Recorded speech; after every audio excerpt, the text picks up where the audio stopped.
Bismillahirrahmanirrahim. I'm Dr. Muazzam Manzoor, founder and CEO of TopGrade.pk. I am your coach for entry test preparation. Today we are going to talk about the tips to score 100% marks in entry test mathematics. Entry test में mathematics के subject में आपने 100% number कैसे लेने हैं, हम इस topic पे बात करने वाले हैं. And tip number 1, study the provided syllabus carefully and try to break it out the required content in your textbook. Entry test sometimes आपको सिलेबस प्रोवाइड करते हैं और उस सिलेबस में से ही आपका पेपर बनना होता है. एंड समटाइम्स ऐसा भी होता है कि एंटायर टेक्स्ट बुक ही आपका सिलेबस होता है. तो मैं आपको ये बताना चाहता हूँ कि अगर कंसर्न्ड अथॉरिटी ने कोई सिलेबस प्रेस्क्राइब किया है तो आपको ये चाहिए कि उस सिलेबस का प्रिंट आउट ले लें और उसको ध्यान से स्टडी करें. और स्टडी करते हुए आप अपनी टेक्स्ट बुक में डिफरेंट एरियाज को ब्रैकेट आउट कर लें कि सिलेबस के मुताबिक ये वाला कंटेंट एग्जाम के लिए रेलेवेंट है. So it's very very important here. And also try to identify the major areas of focus. अब सिलेबस में मैनी टाइम्स उन्होंने लर्निंग आउटकम्स भी दिए होते हैं कि इस पर्टिकुलर टॉपिक में we want you to learn these things. So उससे हमें अंदाज़ा होता है कि कितनी डेप्थ में क्वेश्चंस पूछे जाएंगे उस पर्टिकुलर टॉपिक को लेके. और समटाइम्स कुछ सिलेबस में उन्होंने TOS दिया होता है, that is table of specifications, जिसकी मदद से ये बताया होता है कि इस पर्टिकुलर यूनिट से इतने क्वेश्चंस आपसे एग्जाम में पूछे जाएंगे. सो ओवरऑल टेंडेंसी मैंने ये देखी है कि अगर किसी यूनिट से क्वेश्चंस का नंबर ज़्यादा होता है तो अमूमन उन यूनिट्स में से जो क्वेश्चंस का डिफ़िकल्टी लेवल है वो भी ज़्यादा होता है. तो यहाँ से आपको उसका भी अंदाज़ा होता है. सो बहरहाल इम्पॉर्टेंट बात ये है कि अगर आपकी जो कंसर्न्ड यूनिवर्सिटी या टेस्टिंग अथॉरिटी है, अगर उन्होंने आपके लिए कोई सिलेबस प्रेस्क्राइब किया है, उसका प्रिंट आउट लेना, प्रिंट आउट को स्टडी करना और उसके अकॉर्डिंगली टेक्स्ट बुक पे एरियाज़ को ब्रैकेट आउट करना और ख़ास तौर पे ये देखना कि सिलेबस में उन्होंने किन चीज़ों पे ज़्यादा एम्फसाइज किया है, ये एग्जाम के लिए इंपॉर्टेंट है. हाँ, समटाइम्स यूनिवर्सिटीज़ कोई सिलेबस स्पेसिफिकली प्रेस्क्राइब नहीं करती, उस सिचुएशन में ऑफ कोर्स आपकी जो टेक्स्ट बुक है वही आपका सिलेबस बन जाती है. It takes us to tip number 2, use textbook and topgrade.pk only. देखें, आपके एग्जाम के पॉइंट ऑफ व्यू से जो आपका न्यूक्लियस है वो आपकी टेक्स्ट बुक है, राइट. और हर वो चीज़ आपके एग्जाम के लिए अहम है वो टेक्स्ट बुक के अंदर है according to your syllabus, right. And हर वो चीज़ भी अहम हो सकती है जो टेक्स्ट बुक को समझने में मदद देती है.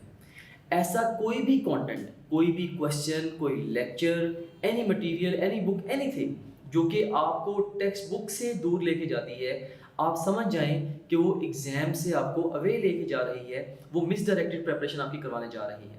सो text book is the nucleus of the preparation. अब बड़ी दफ़ा स्टूडेंट्स क्या करते हैं, वो टेक्स्ट बुक्स के साथ बहुत ज़्यादा किस्म की स्टडी रिसोर्सेज को ऑप्ट कर लेते हैं और रिजल्टेंटली क्या होता है, वो एग्ज़ाम में अच्छा परफॉर्म नहीं कर पाते. लाइक मेरी अपनी एक फाइंडिंग ये है कि वो बच्चे जो कि बेतहाशा मेहनत करते हैं एग्ज़ाम की प्रेपरेशन के लिए, लाइक मेहनती स्टूडेंट्स के फेलियर का जो नंबर 1 कॉज है वो स्कैटर्ड प्रेपरेशन है. वो क्या करेंगे, एक ही सब्जेक्ट के लिए वो अकेडमी के नोट्स और बुक्स और क्लास के लेक्चर नोट्स और कई सारी अकेडमीज़ के टेस्ट और उसके बाद कई MCAT बुक्स और फिर ऑनलाइन रिसोर्सेज बहुत कुछ ऐसे इकट्ठा कर लेते हैं कि उस सब को फिर वो इकट्ठा प्रिपेयर करने की कोशिश करते हैं. आपके पास टाइम लिमिटेड है, आपकी एफर्ट्स लिमिटेड हैं और सिलेबस बेतहाशा है. तो थोड़े से टाइम में सब कुछ कवर करना इस तरीके से पॉसिबल नहीं होता. सो वो बच्चे बजाय कि एक्चुअली स्टडी पे फोकस करें, उनका टाइम बेतहाशा टाइम वर्क गर्दानी में जाता है. वो एक रिजोर्स से दूसरे रिजोर्स तक जंप करते रहते हैं और एक्चुअल जो करने वाला काम है तैयारी, वो उसको नहीं करते, राइट. सो इसीलिए मैं ये एडवाइस करूँगा कि आपने जो अपने स्टडी रिसोर्सेज हैं उन्हें बहुत ही सेंसिबली एंड वाइजली चूज़ करना है. और अगर आप मेरे से पूछें, मैं ये कहूँगा आपको बस अपने सब्जेक्ट की तैयारी के लिए 2 ही चीज़ें चाहिए. नंबर 1 आपकी अपनी text book and number 2 top Grade app. क्योंकि टॉप ग्रेड ऐप में आपको वो सब कुछ मिल जाएगा जो कि आपको आपके एग्जाम की प्रिपरेशन के लिए रिक्वायर्ड है. लाइक आपको लेक्चर्स चाहिए, आपको रिवीजन के लिए मटेरियल चाहिए, आपको पास क्वेश्चंस चाहिए, टॉपिक वाइज पास क्वेश्चंस चाहिए, या आपको प्रैक्टिस के लिए बेतहाशा क्वेश्चंस चाहिए। सो ये सब कुछ ही आपको टॉप ग्रेड ऐप पे मिल जाएगा। बल्कि मैं तो ये कहता हूँ कि आप सारी की सारी अकेडमीज़ के रिसोर्सेज को और इवन ऑनलाइन अकेडमीज़ के रिसोर्सेज को कंबाइन कर लें। अकेले टॉप ग्रेड ऐप के अंदर इतना कंटेंट है कि उस सारे कंटेंट पे भारी है। बस सिर्फ ये है कि हमने उस सारे के सारे कंटेंट को बड़े एक्स्ट्रा ऑर्डिनरी वे में ऑर्गेनाइज कर दिया। तो जहाँ पे आपने इतने सारे स्कैटर्ड रिसोर्सेज के थ्रू जो काम कवर करना है, हम उससे हाफ या उससे भी लेस टाइम के अंदर हम आपसे उससे कहीं ज़्यादा बेहतर अंदाज में वो सेम कंटेंट कवर करवा देंगे, राइट। सो हमारे और सबसे बड़ी बात ये है टॉप ग्रेड ऐप की, या जो अहम तरीन बात है वो ये है कि हम फोकस करते हैं आपके एग्जाम के ऊपर, राइट। हमारा जो फोकस है हमारी ऐप का पूरा लेजर बीम की तरह आपके एग्जाम के ऊपर है। लाइक से हम मैंने आपको जैसे अभी ये बताया है कि टेक्स्ट बुक आपकी प्रिपरेशन का न्यूक्लियस है। सो टॉप ग्रेड के जो लेक्चर्स हैं वो भी टेक्स्ट बुक के गिर्द घूमते हैं, और उसके बाद लेक्चर्स के बाद फिर हमारे जो रिवीजन नोट्स हैं, और इवन उसके बाद हमारे पास्ट पेपर्स के टेस्ट हैं या क्वेश्चन बैंक के टेस्ट हैं, हर चीज़ आपकी टेक्स्ट बुक के गिर्द घूमती है। सो आपने अपनी टेक्स्ट बुक ही को प्रिपेयर करना है। सो मेरी ये वाली एडवाइस ले लें कि अपनी टेक्स्ट बुक और टॉप ग्रेड ऐप, बस इन दो चीज़ों से अपने सब्जेक्ट को प्रिपेयर करें, दैट्स मोर देन इनफ। इस सारे के बाद अगर आपके पास टाइम बच जाए फिर मे भी आप किसी और रिसोर्स को प्रिपेयर करने का सोचें, लेकिन आई एम 99% श्योर कि ये इतना काम है कि आपके पास टाइम बचेगा ही नहीं किसी और रिसोर्स को ऑप्ट करने का और उसको स्टडी करने का।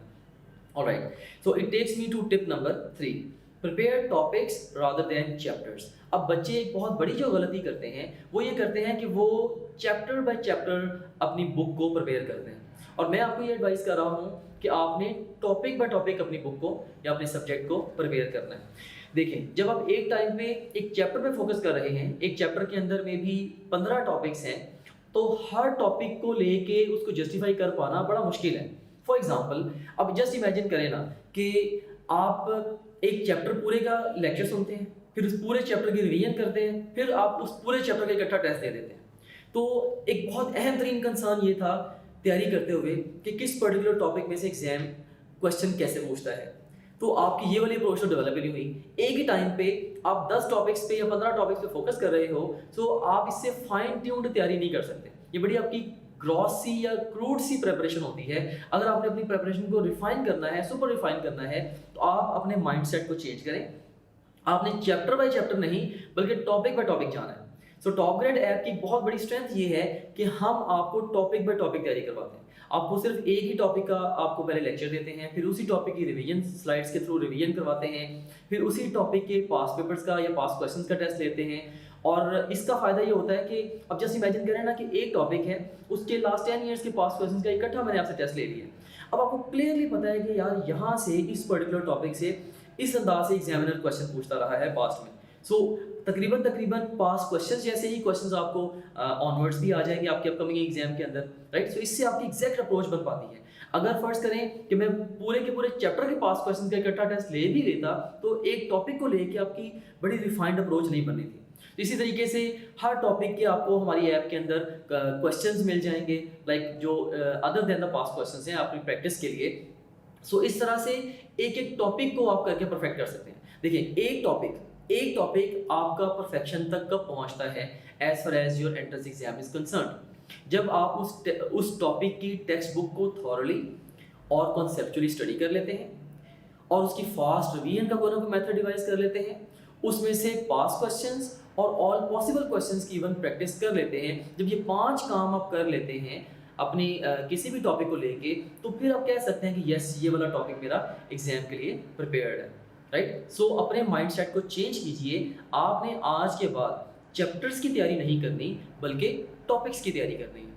टॉपिक बाय टॉपिक अपनी बुक को लेके जाएं, and you must enable fast revision while studying each topic. जैसे कि मैंने आपको ऑलरेडी एक्सप्लेन किया। देखें कि एक दिन ऐसा आएगा जब बेतहाशा कंटेंट आपने इकट्ठा कवर करना है। सो जब तक आप टेक्स्ट बुक को पढ़ते हुए या टॉपिक को प्रिपेयर करते हुए सब्सिक्वेंट रिवीजन्स के लिए ट्रैक नहीं छोड़ेंगे या ये मैनेज नहीं करेंगे या ये सोचेंगे नहीं कि मैंने आइंदा इसको कैसे रिवाइज करना है, ऑफ कोर्स आप अच्छे से उसको नहीं प्रिपेयर कर पाएंगे, राइट। अच्छे से रिवाइज नहीं कर पाएंगे लास्ट डेज में जाके, और मल्टीपल रिवीजन्स एग्जाम में अच्छा स्कोर लेने के लिए बहुत ही ज़्यादा अहम हुआ करती है। बल्कि इसका एक बड़ा स्ट्रॉन्ग पैरामीटर है कि अगर एक टॉपिक आज आपने फर्स्ट करेंगे 60 मिनट्स में स्टडी किया है ना, तो सेकंड टाइम जब आप उसको रिवाइज करेंगे आपके 30 मिनट से ज़्यादा नहीं लगने चाहिए, और थर्ड टाइम 15 मिनट, और उसके बाद फिर 7.5 मिनट। सो एवरी टाइम जब आप टॉपिक को पढ़ेंगे या रिवाइज करेंगे तो प्रीवियस रिवीजन की निस्बत आधा टाइम लगना चाहिए। अगर ऐसा नहीं हो रहा, इसका मतलब ये है कि आपका जो प्रेपरेटरी मेथड है वो अप टू द मार्क नहीं है, आप ट्रूली अपनी फास्ट रिवीजन को एनेबल नहीं कर रहे हैं। सो आई होप कि आप क्लियरली अंडरस्टैंड कर रहे हैं तो टॉपिक को पढ़ते हुए फास्ट रिवीजन को एनेबल करने का क्या मतलब है। और टॉप ग्रेड ऐप में खास तौर पे फास्ट रिवीजन को कवर करने के लिए we have given the playable slides. So playable slides of Top Grade app will be of great help for you. ठीक है, वो जो मैं कह रहा हूँ ना कि एवरी टाइम आपने आधे टाइम में रिवीजन करनी है, तो इंशाल्लाह अगर आप प्लेएबल स्लाइड्स के थ्रू जाएंगे तो इसके थ्रू अगर रिवीजन की अपनी हैबिट बना लेंगे, इससे ये वाला ऑब्जेक्टिव आपका ऑटोमेटिकली मीट हो जाएगा। It takes me to tip number 4। Allocate time to topics not according to their length but their importance for the exam। अब बच्चे आम तौर पे क्या करते हैं, वो देखते हैं कि जो टॉपिक ज़्यादा लेंथी है उसको ज़्यादा टाइम दे देते हैं, और जो टॉपिक शॉर्ट है उसको कम टाइम देते हैं। ये एक गलत तरीकाकार है। आपने टॉपिक्स को टाइम देना है एग्जाम के लिए उनकी इम्पोर्टेंस को व्यू में रखते हुए। Like your more focus should be on most likely to be tested areas. जो ज़्यादा अहम एरियाज हैं एग्जाम के पॉइंट ऑफ व्यू से, आपने उन्हें ज़्यादा टाइम देना है। और ये जनरली ये एक अंडरस्टैंडिंग है कि आपका 2/3 पेपर आपके 1/3 सिलेबस में से आता है। अब उस 1/3 सिलेबस को आइडेंटिफाई करना अपनी टेक्स्ट बुक के अंदर कि यार ये टॉपिक्स खास तौर पे एग्जाम फोकस में लेता है, या ये वाले चैप्टर्स, इन चैप्टर्स में ये वाले टॉपिक्स एग्जाम खास तौर पे फोकस में लेता है, उनको प्रायोरिटाइज करके प्रिपेयर करना ये इनक्रेडिबली इंपॉर्टेंट है to score good on your exam. So prioritize your topics according to the importance as well as according to the difficulty। So एक तो मैंने बता दिया कि importance के हिसाब से उनको prioritize करें। सेकंड जो प्रायोरिटाइजेशन है टॉपिक्स की, वो आपने डिफिकल्टी के हिसाब से भी करनी है। ठीक है, कि लाइक आपकी जो आपकी टेक्स्ट बुक के अंदर टॉपिक्स को आप समझ लेंगे, आपने हर टॉपिक को ना दो तरह से प्रायोरिटाइज करना है। एक उसकी इंपॉर्टेंस के लिहाज से, मे बी इंपॉर्टेंस के लिहाज से एक गिवन टॉपिक उसकी इंपॉर्टेंस हाई है या मीडियम है या लो है, राइट। इसी तरीके से फिर डिफ़िकल्टी के हिसाब से आप टॉपिक्स को प्रायोरिटाइज करेंगे कि उनकी डिफ़िकल्टी के पॉइंट ऑफ व्यू से वो डिफ़िकल्टी हाई है या मीडियम है या लो है, राइट। सो इम्पोर्टेंस के लिहाज से प्रायोरिटाइज करना ये आपको अलाउ करेगा कि आपने पहले उन चीज़ों को कवर करना है जहाँ से ज़्यादा पेपर आना है। और डिफ़िकल्टी के लिहाज से मैं प्रायोरिटाइज इसलिए करने का कह रहा हूँ कि उसके अकॉर्डिंगली आप चीज़ों को टाइम कैप कर पाएंगे। अब जस्ट इमेजिन करें कि एक वेरी डिफिकल्ट या हाईली डिफिकल्ट टॉपिक है या जिसका डिफिकल्टी लेवल हाई है, लेकिन उसकी एग्जाम के लिए इंपॉर्टेंस लो है। अब आपको खुद ही पता होगा कि यार मैंने इस टॉपिक को 15 मिनट से ज़्यादा टाइम या 20 मिनट से ज़्यादा टाइम नहीं देना, क्योंकि ठीक है डिफिकल्ट तो बहुत ज़्यादा है लेकिन एग्जाम के लिए इतना इंपॉर्टेंट भी नहीं है, राइट। सो ये मेरी ओवरऑल टिप है कि हर टॉपिक को आप इम्पोर्टेंस और डिफिकल्टी, और दोनों के लिए हाई, मीडियम और लो, इन तीनों कैटेगरीज में आप उनको डिवाइड कर लें। अब आपने करना क्या है, प्रैक्टिकल काम मैं आपको देता हूँ या एक असाइनमेंट मैं आपको दे रहा हूँ, ये काम आप कर लें अभी, राइट। ये काम क्या है कि आपने सबसे पहले अपनी टेक्स्ट बुक को ओपन करना है और इंडेक्स में जाना है। इंडेक्स में जाके आपने ये देखना है कि किन चैप्टर्स पे एग्जाम का फोकस ज़्यादा है और किन पे मीडियम फोकस है, किन पे रिलेटिवली कम फोकस है। सो हर चैप्टर को आप तीनों में से कोई एक इंपॉर्टेंस मेंशन कर दें हर चैप्टर के नाम के साथ कि उसकी इंपॉर्टेंस हाई है, मीडियम है या लो है। और फिर हर चैप्टर में आप हर टॉपिक के थ्रू जाएं और हर टॉपिक के साथ आप मेंशन करें कि उसकी जो इंपॉर्टेंस है वो हाई है, मीडियम है या लो है। ऐसा करने का एक तरीकाकार ये भी है कि आप हाई को नंबर में भी 1 दे दें और मीडियम को नंबर 2 दे दें और लो को नंबर 3 दे दें। हर टॉपिक के साथ आप 1, 2 या 3 लिख दें, keeping in view the importance. So अहम 3 टॉपिक्स के साथ आप 1 लिख देंगे, मीडियम इंपॉर्टेंस वाले टॉपिक्स के साथ आप 2 लिख देंगे और लो इंपॉर्टेंस वाले के साथ आप 3 लिख देंगे। सो इस तरह से आपने पूरी बुक के थ्रू जाना है। लाइक पूरी बुक के जो टॉपिक्स हैं अब इंपॉर्टेंस के हिसाब से आपने उनको सेग्रीगेट कर लिया, उनको 1, 2 और 3 का टाइटल दे दिया। अब आपने सेकंड राउंड लगाना है। सेकंड राउंड आपने लगाना है डिफिकल्टी के पॉइंट ऑफ व्यू से। अब डिफिकल्टी के पॉइंट ऑफ व्यू से अगर हम बात करें, देखिए आपकी बुक में 3 तरह के एरियाज हैं। एक वो है जो आपने पढ़े हैं और आपको आते भी हैं, एक वो है जो आपने पढ़े हैं लेकिन आपको आते नहीं हैं अभी, और एक वो एरियाज भी हैं जो आपने ना पढ़े हैं और ना ही आपको आते हैं।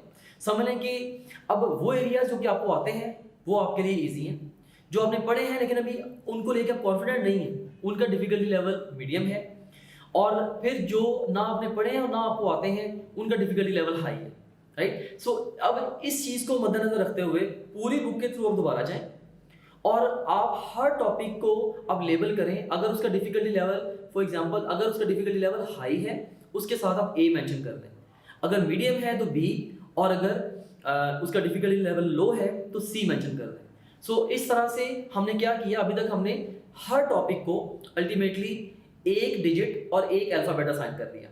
जो डिजिट असाइन किया 1 2 या 3 ये उसकी इंपॉर्टेंस का डिजिट है, और जो अल्फाबेट हमने हर टॉपिक को असाइन किया ये उसकी डिफिकल्टी का अल्फाबेट है, राइट। सो अब इसके अकॉर्डिंगली अब देखें कि आपके बुक के अंदर ओवरऑल आपके 9 किस्म के टॉपिक्स बन जाएंगे। अब ये इस टेबल की मदद से मैं एक्सप्लेन कर रहा हूँ। इसमें आप देखें कि let me Orient you towards this table. इस टेबल में एक्सट्रीम लेफ्ट कॉलम में ऑफ कोर्स ये मैंने मेंशन किया हुआ कि ये टॉपिक प्रायोरिटाइजेशन टूल है। एक्सट्रीम लेफ्ट कॉलम में ये देखिए डिफिकल्टी मेंशन्ड है, जैसे हाई मीडियम और लो डिफिकल्टी वाले टॉपिक्स हैं, और जो टॉप रो है इसके अंदर इंपॉर्टेंस के पॉइंट ऑफ व्यू से मेंशन्ड है हाई मीडियम और लो इंपॉर्टेंस वाले टॉपिक्स हैं। अब देख सकते हैं कि हाई इंपॉर्टेंस वाले टॉपिक्स को हमने 1 लेबल किया, मीडियम वालों को 2 और लो वालों को हमने 3 लेबल किया। हाई डिफिकल्टी वाले टॉपिक्स को हमने ए लेबल किया, मीडियम डिफिकल्टी वालों को बी लेबल किया और लो डिफिकल्टी वालों को हमने सी लेबल किया। अब हर टॉपिक के नतीजे में देखें कि हर टॉपिक को अल्टीमेटली इनके कॉम्बिनेशन से उसकी इंपॉर्टेंस और डिफिकल्टी खुद निकल आएगी। लाइक आप जैसे देख सकते हैं कि ये 1A है। 1A का मतलब है कि इसकी एग्जाम के लिए इंपॉर्टेंस हाई है और डिफिकल्टी भी आपके लिए हाई है। सो सबसे ज़्यादा मार आपको यहाँ से पढ़नी है, तो सबसे पहले आपको इसको कवर करना पड़ेगा। इसके बाद फिर अब दूसरे नंबर पे आपने क्या करना है, से जैसे 1B का क्या मतलब है कि इसकी एग्जाम के लिए जो इंपॉर्टेंस है वो हाई है लेकिन डिफिकल्टी इसकी मीडियम है, मीन थोड़ी सी आप एफर्ट करेंगे ये भी प्रिपेयर हो जाएगा।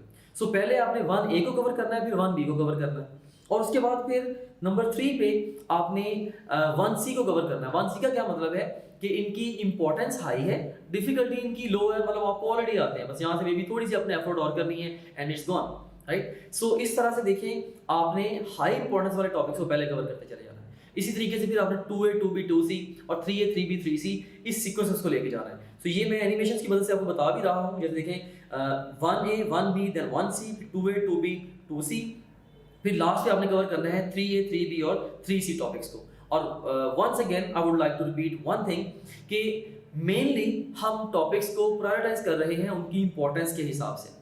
तो आपने उनकी अहमियत के पॉइंट ऑफ व्यू से पहले अहम तरीन, फिर मीडियम इंपॉर्टेंस वाले, फिर लो इंपॉर्टेंस वाले टॉपिक्स को प्रिपेयर करना है।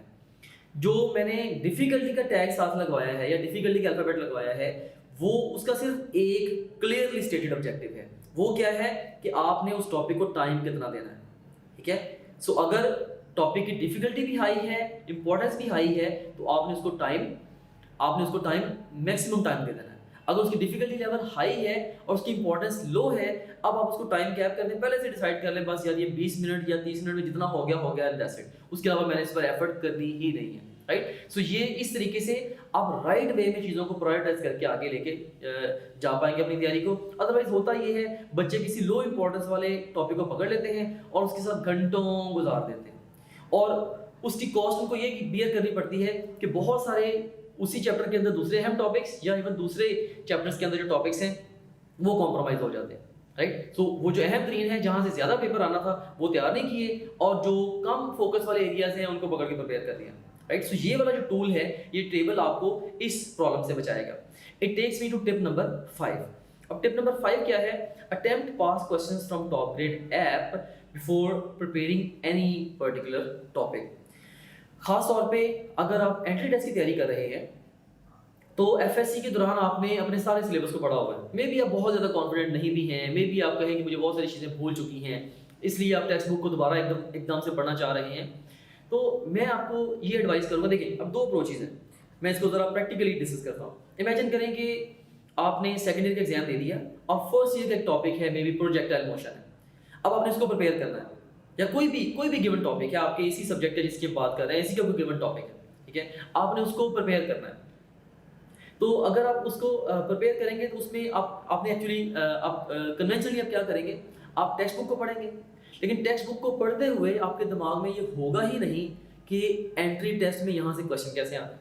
सो आप उस टॉपिक को पढ़ेंगे अपनी आँख से, फिर पढ़ने के बाद फिर आप मे बी क्वेश्चंस को अटेम्प्ट करेंगे या पास क्वेश्चन को अटेम्प्ट करेंगे। फिर पास क्वेश्चंस को अटेम्प्ट करने के बाद आपको समझ आई हो एग्जामिनर तो इस पे इसी तरीके से फोकस कर रहा है, फिर आप बुक को दोबारा आके पढ़ेंगे इम्तिहान की आंख से। तो मैं ये कहता हूँ कि पहले ही रीड अगर आपकी through the eyes of the exam हो जाए तो ये बेस्ट सिचुएशन होगी। तो पहली read through eyes of exam देने का क्या तरीकाकार है? अब सबसे पहला काम ये करें, आप उस टॉपिक के पास क्वेश्चंस को अटेम्प्ट कर लें। भले आप उनके आंसर भी ना देखें, आप अपनी गलती से भी सीखें भी ना, सिर्फ इवन अगर आप क्वेश्चंस को रीड ही कर लेना, तो इवन क्वेश्चंस को रीड करने से क्या होगा, आपकी एक अप्रोच डेवलप हो जाएगी कि इस टॉपिक में से एग्जाम इस तरीके से फोकस करता है या एग्जामिनर इस तरीके से क्वेश्चन पूछता है। सो हर टॉपिक के अंदर से ना क्वेश्चन पूछने के एंगल्स होते हैं। मे बी एक टॉपिक में से सिर्फ 3 तरीके से क्वेश्चन पूछा जाता है, एक में से 6 तरीके से क्वेश्चन पूछा जाता है। सो अगर वो एंगल्स आपके समझ में आ जाते हैं, ऑटोमेटिकली आप बुक पढ़ते हुए उन सारे एंगल्स पे काम कर जाते हैं। सो अगर पास क्वेश्चंस को अटेम्प्ट करने के बाद आप टेक्स्ट बुक पढ़ेंगे, आप टेक्स्ट बुक को इम्तिहान की आंख से पढ़ेंगे, आपकी आंखों को कैसा चश्मा लगा होगा जिसके थ्रू आपको टेक्स्ट बुक में आपका अपकमिंग एग्जाम नजर आ रहा होगा, यार यहाँ से ऐसे सवाल आना है, राइट। तो ये एक बहुत ही इंपॉर्टेंट और बहुत ही पिवटल स्टेप है। ये one of the most important and even the most missed step भी है। बहुत सारे बच्चे ये काम नहीं करते, या तो पास क्वेश्चन की प्रैक्टिस सिरे से नहीं करते, या सारी मेहनत करने के बाद एंड में जाके पास क्वेश्चन की प्रैक्टिस करते हैं। ठीक है, याद रखना कि पास क्वेश्चंस को पहले प्रैक्टिस करना इसलिए जरूरी है ताकि आपकी तैयारी अकॉर्डिंगली हो सके। अगर आपने तैयारी पहले अपनी आंख से कर ली, अपनी मर्जी से कर ली, और बाद में आपने इवैल्यूएट करने के लिए पास क्वेश्चंस की प्रैक्टिस की, तो आपकी प्रिपरेशन तो अपग्रेड ना हुई। और हमारा असल मकसद अपने आप को खुश करने से ज्यादा अपनी एक्चुअली तैयारी को कैरी करना है। ठीक है, सो अगर पास क्वेश्चन आपने अटेम्प्ट किए हैं, 50 अटेम्प्ट किए हैं, उसमें से आपके 40 भी गलत हो गए हैं, नो प्रॉब्लम एट ऑल, क्योंकि गलत कर लिए अच्छा हुआ। आप टेक्स्ट बुक को पढ़ेंगे, ऑटोमेटिकली आप बहुत कुछ सीख जाएंगे। फिर जब आप दोबारा टेक्स्ट बुक को पढ़ के अब पास क्वेश्चन को अटेम्प्ट करेंगे, अब मे बी आप सारे ठीक करेंगे। तो इस तरह से आपकी जो प्रिपरेशन है वो कैलिब्रेट हो जाएगी इस पर्टिकुलर टॉपिक की विद द रियल एग्जाम। सो ये एक बहुत ही इंपॉर्टेंट टिप है for preparation of any particular topic. अब मैं आपको देता हूं tip number 6, learn shortcuts and tricks. Mathematics में खास तौर पे ये इनक्रेडिबली इंपॉर्टेंट है कि आप शॉर्टकट्स और ट्रिक्स की मदद से कम टाइम में कैलकुलेशंस को करना सीखें और क्वेश्चंस को सॉल्व करना सीखें। सो it's very very important tip. And tip number 7, B careful with units and notations. बड़ी दफ़ा एग्जामिनर्स क्या करते हैं, वो यूनिट्स और नोटेशंस के साथ प्ले करके आपको बी फुल करने की कोशिश करते हैं। You have to be careful with this. And it takes me to tip number 8, work on mental math skills. Like आपने अपने अंदर एबिलिटी पैदा करनी है कि आप अपने माइंड के अंदर ही कैलकुलेशंस बहुत सारी कर पाएं, या अगर रफ पेज पे भी करनी पड़ती हैं तो आप शॉर्टेस्ट पॉसिबल वेज में कैलकुलेशंस कर पाएं। लेकिन आपने प्रेफरेबली कोशिश ये करनी है कि अपनी मेंटल मैथ के ऊपर काम करना है, कि अपने माइंड के अंदर ही माइंड को लाइक ट्रेन करें कि मैं अपने माइंड में ही एटलीस्ट जो बेसिक कैलकुलेशंस हैं वो स्पीडली कैसे कर सकता हूँ, राइट। तो ये चीज़ आपका काफ़ी सारा टाइम सेव करेगी अगर आप अपनी मेंटल मैथ स्किल्स के ऊपर काम करते हैं। तो एग्जाम में काफ़ी सारी सेफ्टी भी आपके पार्ट पे ऐड करेगी और काफ़ी सारा टाइम भी मैथमेटिक्स के क्वेश्चंस को लेके सेव करेगी। And then we have got the tip number 9 now, create a formula sheet. आपके पूरे मैथमेटिक्स के सब्जेक्ट के जितने भी टॉपिक्स हैं उनकी फॉर्मूला शीट आप एक ही जगह बना लें। लाइक सारे के सारे फॉर्मूलाज आपके खुद अपने हाथ के बने होने चाहिए। बड़ी दफ़ा मिल भी जाती हैं फार्मूला शीट्स, लाइक दूसरे लोगों ने बनाई भी होती हैं, लेकिन स्टिल इसकी अहमियत इतनी ज़्यादा है। मैं ये समझता हूँ कि आपको अपने मुताबिक हर सब्जेक्ट की हर चैप्टर की अलग अलग फार्मूला शीट बनानी चाहिए, और ना सिर्फ बनानी चाहिए बल्कि उन फार्मूलाज को मेमोराइज करके आपको ये भी चाहिए कि आप उन्हें क्वेश्चंस पे अप्लाई करके उन क्वेश्चंस को सॉल्व करना सीखें। सो फार्मूलाज को शॉर्टलिस्ट करना, और उसके बाद उनको चैप्टर वाइज सॉर्ट करना, और उनको फार्मूलाज को ग्रुप करके उनकी अंडरस्टैंडिंग डेवलप करना, और फार्मूलाज को क्वेश्चंस पे अप्लाई करके उनको अनलॉक और सॉल्व करना सीखना। ये बड़े इंपॉर्टेंट एस्पेक्ट्स हैं मैथमेटिक्स के एंट्री टेस्ट की प्रिपरेशन के। And it takes me to tip number 10, that is MCQs practice. अगर कोई एक अहम तरीन टिप मैं आपको दे सकता हूँ मैथमेटिक्स को लेके, वो है एमसीक्यूज प्रैक्टिस। जितनी ज़्यादा हो सके आप एमसीक्यूज की प्रैक्टिस करें, it's the key to success.